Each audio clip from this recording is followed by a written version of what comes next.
Hey everybody, another build this week, coming at you this time with a bit of a different take and less on melee build, more on melee punish. And the unique quirk I wanted to take advantage of was to make a build centered around breaking the enemy FCS. So the way FCS works in this game is you have both the time it takes to acquire a lock and as well how sticky the lock is to you. And so we're going for a build that has both an incredibly high passive move speed as well as a build that has a very short quick burst cooldown and the ability to keep up the quick burst with as minimal downtime as possible. The rest of the build centers around those principles. So we'll take a look at how we do that here in the assembly.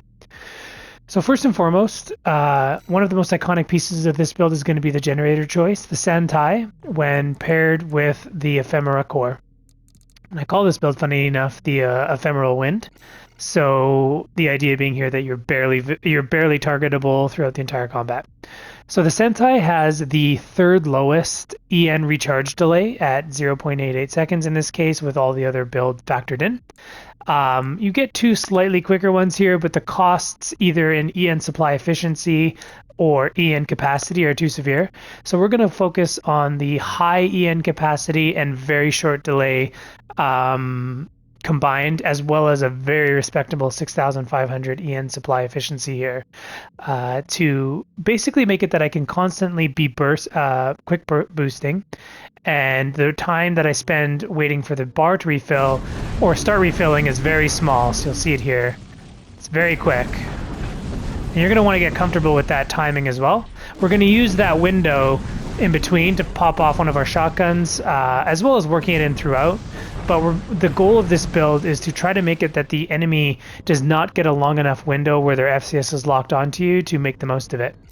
A secondary benefit of this build, or rather secondary focus of the build, was to try to find a way to make the VP61PB buckler, I like to call it the perfect buckler because of the PB, to try to find a way to make this buckler usable. It's the hardest buckler to master with that extremely tight IG window, but it is extremely powerful if you do. So you're not going to want to keep this on the build if they're using a weapon that does damage over time, like I don't know, SMGs, assault rifles, the Rensetsus. But if they're using things like charge attacks like grenades, if they're using anything that has like a very signature animation before a big attack, like, I don't know, charged lasers or anything of that like, I wanted to make a build that can master this shield. And so the way this build works is we're constantly quick bursting in quick enough based on the enemy's FCS choice and arm choice to make it that we're not burning through our EN too quickly, but quick enough that we're constantly breaking their lock and giving ourselves those split seconds to fire our shotgun rounds and then switch. Usually I'm going to open up the combat by trying to close the gap and using the Sweet 16 at point blank. This is also our post-kick follow-up shotgun because there's no risk of the shot not landing due to being pressed up against the target. It also has a substantial amount of accumulative impact and burst impact. So we like to open the fight with this one, and we like to finish the stagger bar with this one. So most combos will typically look like Sweet 16, switching, and then bursting and maximizing the amount of time maximizing the frequency with which we're using the Haldeman to both keep their impact bar from fading, but building up a cumulative impact quicker.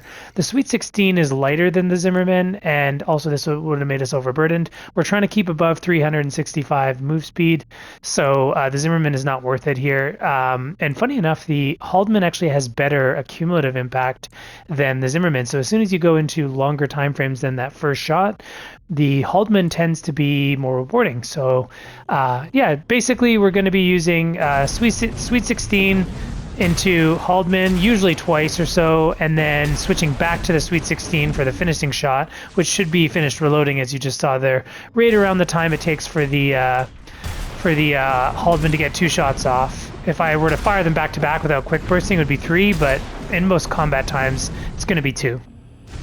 If we ever accidentally burn through our energy, we're going to use the shield to block primary attacks, or if we haven't needed to use it to if we hadn't needed to use it because we managed our energy well, we can also use it as an extra bit of protection while we shoot our Sweet 16 in that bit more higher risk shot where we need to close the gap and shoot the shot off without risking getting hit ourselves. So usually what I'll do is something, it'll look like this when you do the finishing shot. You'll burst in, and that allows you to safely rely on firing the Sweet 16 without worrying about any latency issues or delayed hits procking on you and accidentally staggering your AC rate when you go in for the punish, because you are a very fragile AC on this build, obviously. We'll do a quick rundown of why everything was chosen here, and then we'll jump into it with some of the sample playthroughs of PvP. But the Haldeman, I've already kind of commented on, is lighter than the Zimmerman, and funny enough, has better accumulative impact per second when you divide that 280 over 1.3 seconds versus the Zimmermans. But mainly we're going for lightweight here. We want to keep our speed extremely high so that we can passively dodge missiles, and we can save our quick burst for breaking their main weapons lock on a long time frame. Sweet 16 is basically your massive impact burst and massive accumulative impact buildup at the beginning. It also is your point blank shotgun, so you can follow up kicks with a guaranteed shotgun shot. So yeah, you can finish off your combos with the Sweet 16 and then go into your punish. We're going to be using the dagger just because of the, I mean, you've already seen it. If you've seen my other videos, you already know why. I kind of pointed out the assault armor follow-up to do into a double dagger punish. It seems like that's starting to become more noticed now, so I'm going to take some credit for that because I posted my videos on that before this was well executed and before the dagger was being used, but might just be my own ego.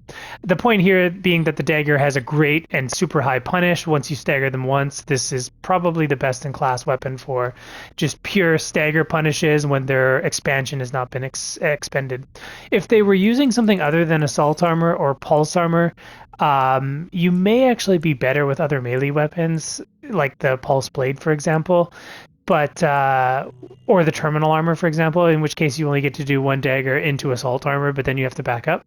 But I still just like the dagger's extreme reliability for punishes here, because this build is already high risk, so we really want to focus on getting guaranteed punishes once we've earned them.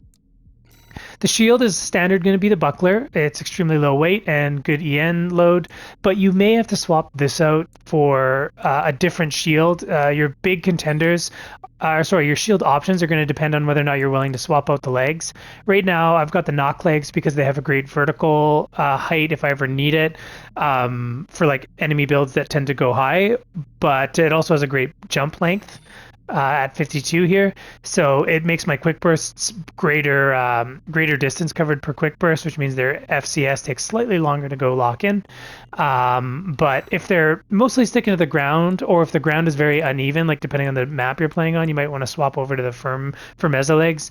Smaller distance per hop, but better weight load, better EN load, and this allows you to swap out your shield for a lot of options. The big one being probably this guy here. You can use the PS shield here just to get more frequent but less effective blocks. I probably wouldn't risk this one though on big impact weapons like, I don't know, the earshots and stuff like that. It's just a very high risk chance of you getting your shield broken because it's only 80% impact dampening rather than that almost 100% of the perfect buckler. It's more forgiving though with the 0.6, plus you can cycle it, as I've also mentioned in some of my other videos, so you actually get effectively 3 seconds of IG duration if you want at any given time. You can distribute it how you like. Just one thing to be aware of is don't overextend your EN capacity. You want to stay above 6,000, and so some shields just become too expensive to use. The 1.6 second duration one here is notable. It's a pretty expensive one. For now, I'm okay with my current loadout, but depending on what you're willing to swap out on this build, that is something to keep an eye on. Mine beta head, we're going for max stability, just so that we have a great window to get our own stagger triggered off on the enemy first. Scan distance is fine too. There isn't really much else to talk about the helmet. It also has really good EN load. So again, we're cranking out that. We're trying to squeeze every last drop of EN supply here so that the time when I've burned through the majority of my EN, the time that I have to wait to trigger the full bar again is as small as possible. We want it to be almost instant. You can play around with the head though, but this is definitely the best in slot. The ephemera is a no-brainer. We don't need stability here. We need maximum generator output to crank out that EN supply. There are other notable contenders, like the HAL might be, you might be able to make this one work if you tweak the build. It'll give you a lot more AP and resistances, as well as a better EN recharge and slightly more stability. But the main thing here being the EN recharge delay, you can squeeze out another 1/10 of a second. But it comes at a cost with your weight, and so your boost speed will suffer if you don't make the accommodations necessary. It's going to limit you in other ways, so it's something I aired against. Arms, we're going for a mix of firearm specialization. Recoil doesn't matter because we're firing single-shot weapons in between our bursts. We can't really get away with weapons that shoot multiple rounds over time because our window to shoot is so small. We want to get the most amount of that, or most out of that window as possible. So that's why we're going shotguns. But these arms give you good melee and firearm specialization and deliver in every other portion. Okay, knock legs, you're going to swap, like I mentioned, to the Fermeza if you need to. Alula is a given. We need the shortest quick burst and long distance.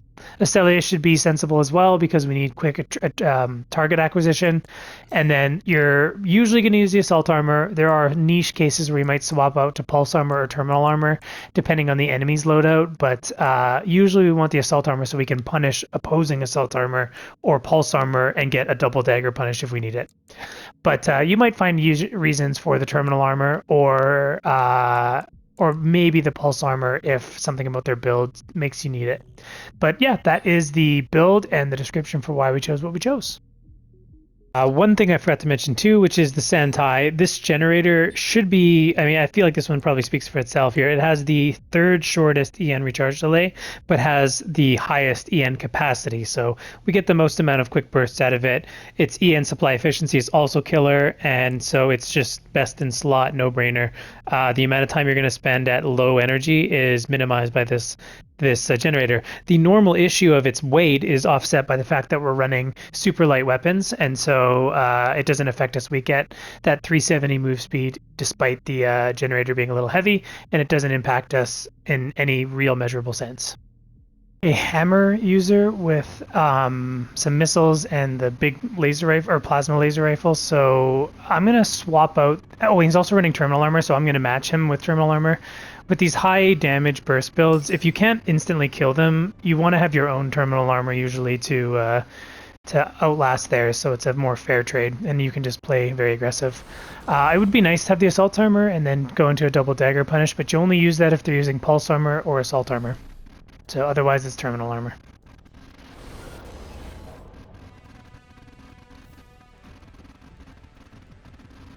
With the laser rifles, I am going to need to keep my quick bursting on lock, and I cannot afford to get hit by that armor, so I'm going to try to trade into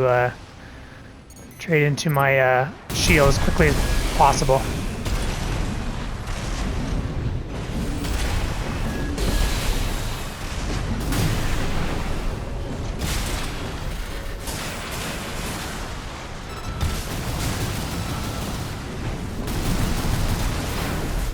Tried to use the hammer. Oh, dang it. I didn't mean to do that. Okay, let's get reset here. I need the quick shotgun. There we go. Use the shield to counter that.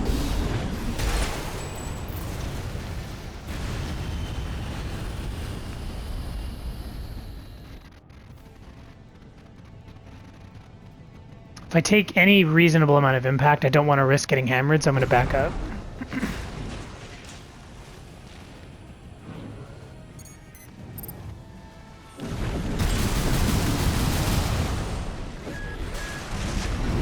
That was really unfortunate timing. Alright, but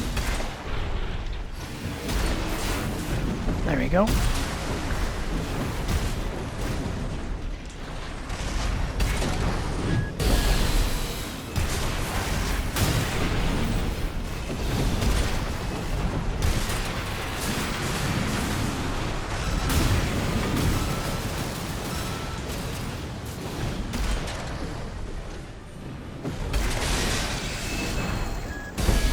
Block that. Easy.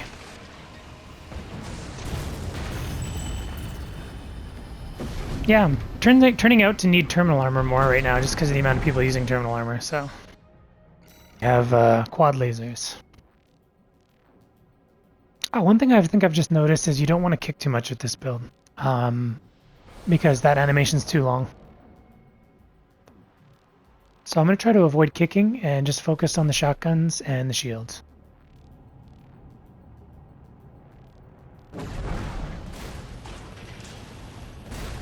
Given he's a kiter, it might be tricky to pull off the Sweet 16.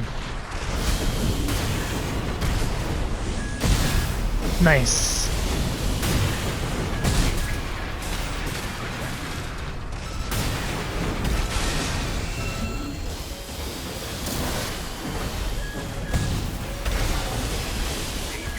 At 30%.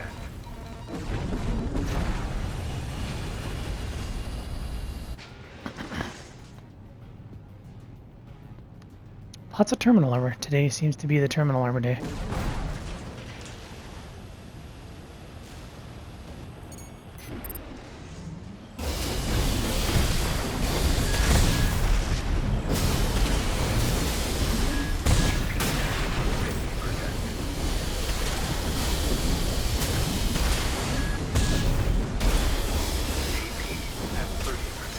But how is it? I thought that for sure was going to stagger him.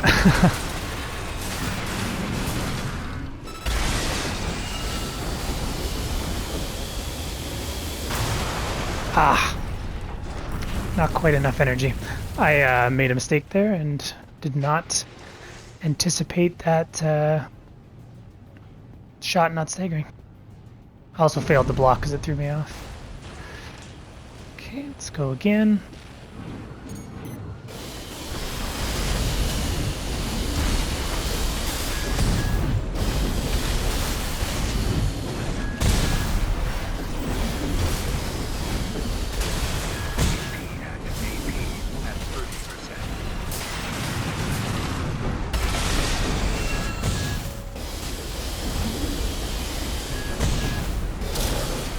Oh, nice. Good block there.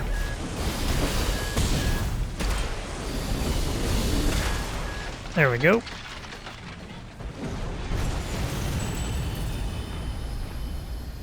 Into the build here. I have a missile or perpetual floating missile boat, and those are obviously the bane of most melee builds and close quarters builds. So we're going to swap out the shield for a missile. And yeah, we will hopefully be able to offset the difference and just force him to come down to us, because he's not going to be able to just float up there and fire missiles. Our passive move speed will outspeed his missiles, and the earshots are fairly easy for us to dodge with the just pure movement speed that we have. We still got the shotgun combo, which I think is very important to keep, because if he does get pressure, we want to be able to pressure him.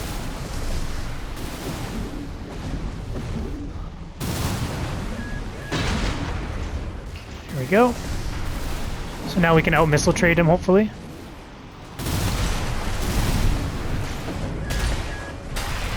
Oh, apparently not, because I messed up.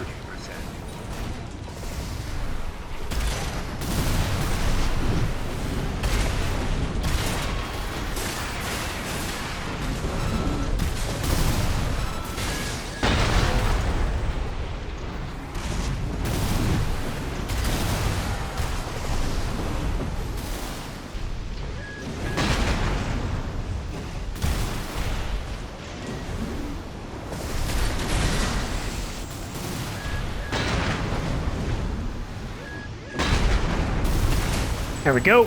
So we can use our inescapability to punish him there.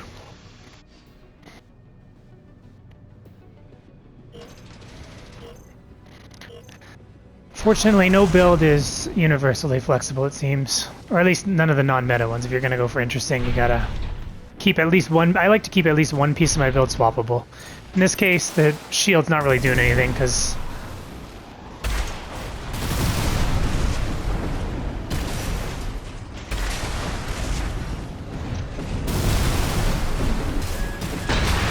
Come on. I can't believe I missed that again.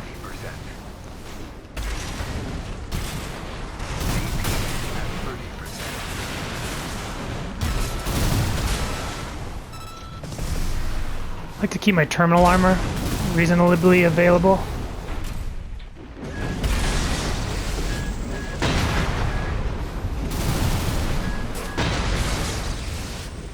There we go. Terminal armor was a good choice. An assault armor user, so we're going to match assault armor, and he's got double earshot, so we're going to go pulse bucklers and missiles in the Moonlighter. Not terribly complex, just make sure you dodge in alternate directions when he does the double slash, if he does. If he goes for the big slash, then we need to go vertical with our super high jumping or jump height legs. Other than that, everything else is the same. Try to bait out an opportunity to pulse buckler, or sorry, to perfect buckler into a trade. And keep those shotguns rotating. The nice thing about this build is the offense is mostly brainless, so you can use the extra mental energy to focus on timing the buckler. Oh, he swapped out an earshot, it looks like, which is no problem. We're going aggressive. I think he's thinking I'm going to be playing defensive, but that's definitely not the case.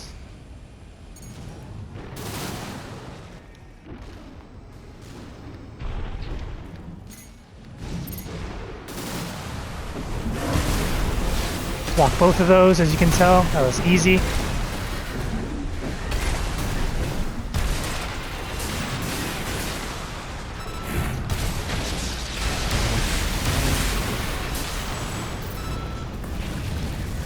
No problem.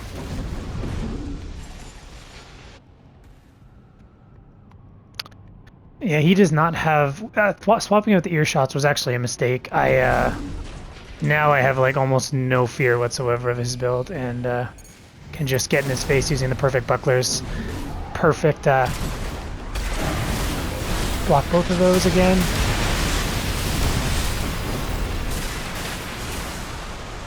One, two.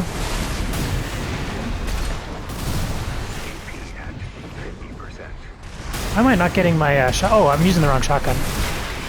I was using the wrong shotgun.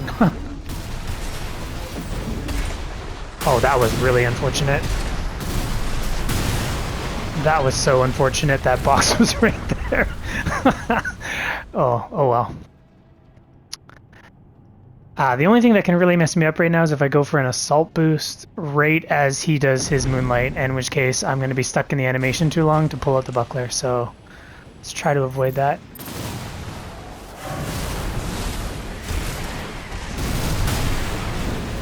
Let's keep track of which shotgun I've got on as well.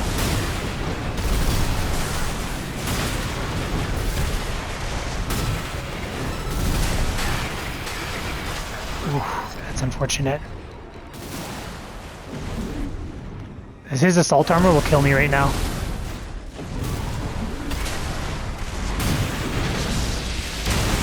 Ah, that's unfortunate. He got his off first. Avoid using the assault armor and just go for the pulse buckler to block the assault armor of his. Another trick that I mentioned in my shield build here. I'm going to try to keep the terminal armor and see if it's worth giving up the assault armor here for the double punish.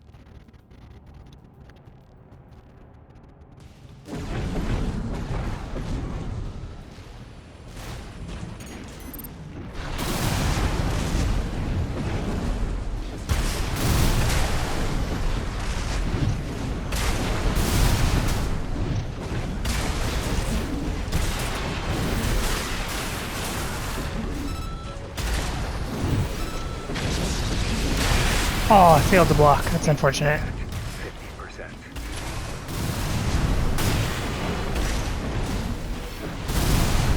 At 30%.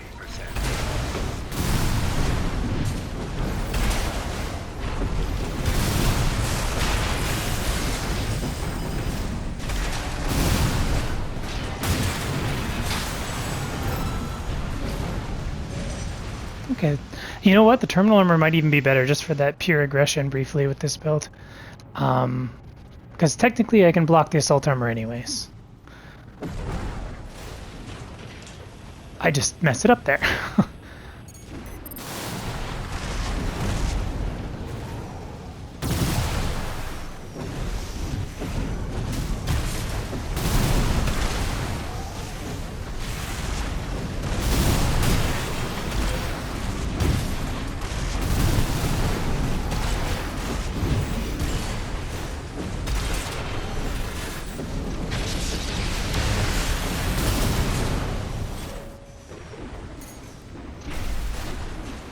keep my impact gauge filling up here.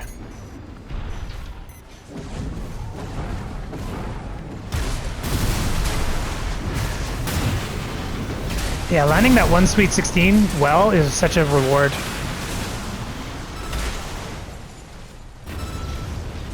Thinking I'm liking the terminal armor more, guys.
30%.